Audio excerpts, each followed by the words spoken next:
ملک بچے گا نہیں. سے دور دور تک کوئی تعلق نہیں تھا. یہ سارے پیراشوٹر ہی ہیں اور بعد میں پھر آگے گالیاں دے رہے ہوتے ہیں. مگر 35 سال کی جدوجہد. ایک اور بڑا انٹرسٹنگ سوال ہے کہ ایک سیاسی تنظیم جس کی عمر صرف 22 سال تھی اور ایک شخص ایسا جس کا سیاست سے دور دور تک کوئی تعلق نہیں تھا، اس کو یقیناً ایک آفر ہوئی یا لا کے بٹھایا گیا یا مسلط کیا گیا یا واللہ عالم وہ ووٹوں سے آئے.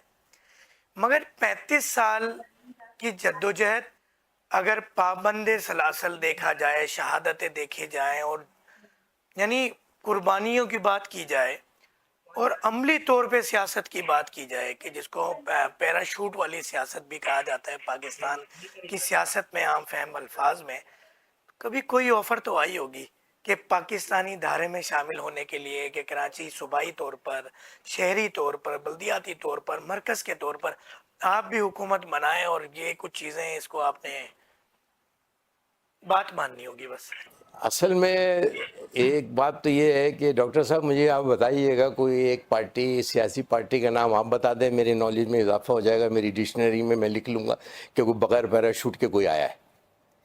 ایک بات. دوسری بات یہ ہے کہ سارے پیراشوٹر ہی ہیں، کوئی کسی کی گود میں، کوئی کسی کی گود میں، کوئی کسی گود میں، آتے سارے پیراشوٹر کے ذریعے ہی ہیں اور بعد میں پھر آگے گالیاں دے رہے ہوتے ہیں. تو آج کل تو سیدھے ہوئے ہوئے، لیکن پھر بھی میں یہ سمجھتا ہوں کہ پتہ نہیں سچائی کو قبولیت کیوں نہیں ہے، اور سچائی کو قبولیت جب تک نہیں ہوگی ملک بچے گا نہیں.